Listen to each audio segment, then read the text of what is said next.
All right, we are about to dive into the revolutionary and, let's be honest, sometimes head-spinning world of postmodern literary theory. This is a journey that really challenges the very idea of meaning itself, so let's get into it. Okay, let's start with a really simple scenario. Picture this. You ask a friend what they thought of a lecture, and they just say, "That was interesting." Now, what are they actually telling you? Is the meaning of that word interesting totally clear? Is it fixed, stable? Because, interesting could mean they were totally captivated, or it could just be a polite way of saying they were bored out of their mind. This one little word can hold two completely opposite meanings. And this simple problem, the slipperiness of language, well, that's the front door to this whole world of postmodern thoughts.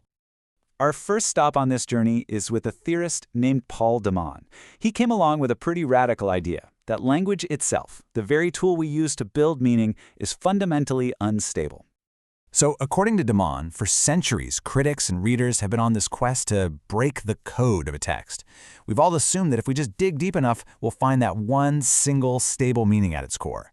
But de Man argued that this entire search, it's a totally futile effort. De Man actually had a specific word for this trap: aporia.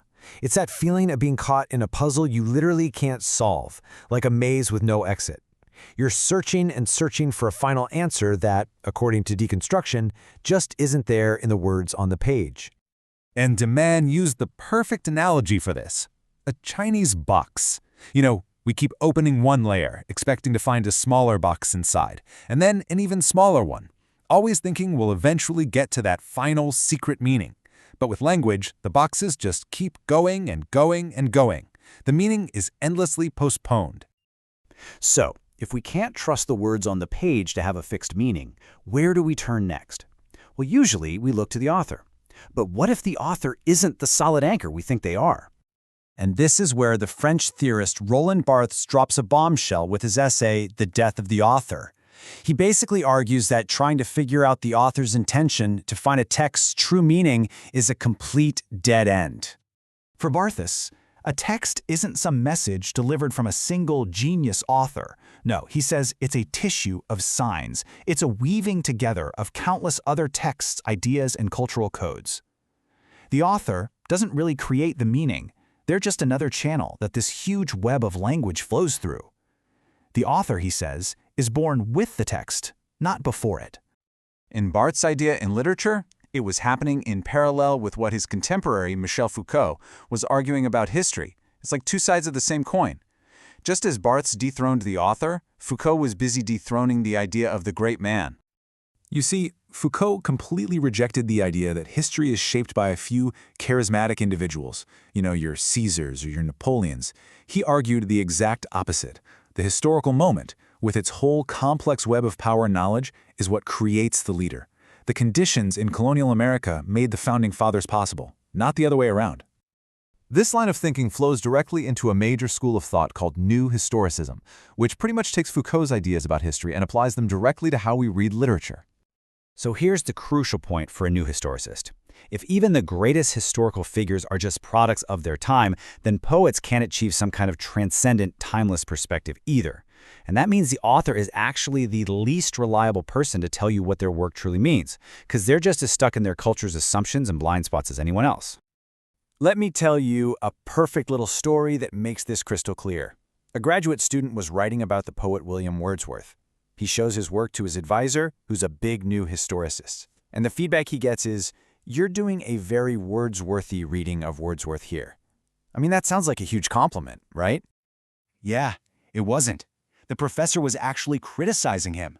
What he really meant was, why are you taking Wordsworth's word for it? You can't trust his perspective. He's just a product of his socio-political moment, and you're just naively buying into his ideology instead of analyzing the historical forces that produced both him and his poem.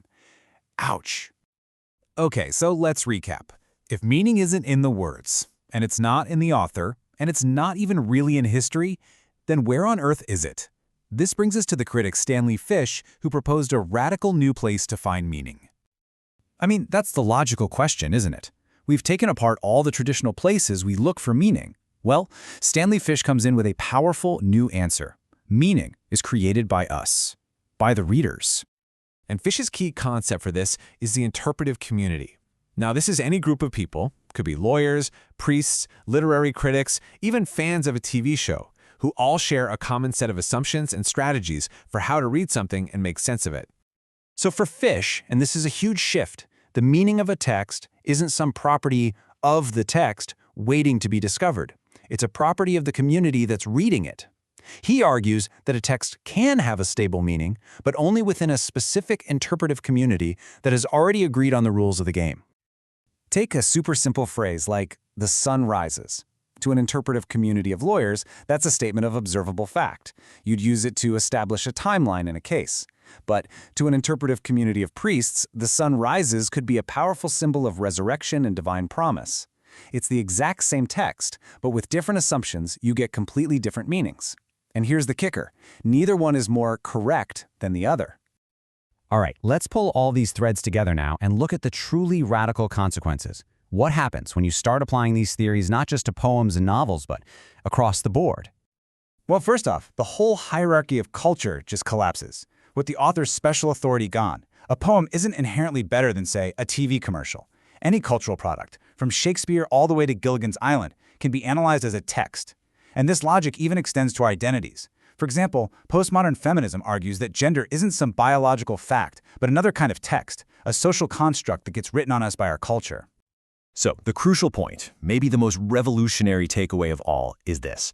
The traditional canon of great books, the works we're all told have timeless truth and beauty, it's not some objective reality. According to these thinkers, it's a social construct. It's a list created by specific interpretive communities at specific moments in history to reflect their own values. And that leaves us with a pretty profound question, doesn't it? If there's no inherent timeless genius in a work of art, and its meaning is always shifting depending on who's looking at it, then what makes any art last? That is the puzzle postmodernism leaves us to solve.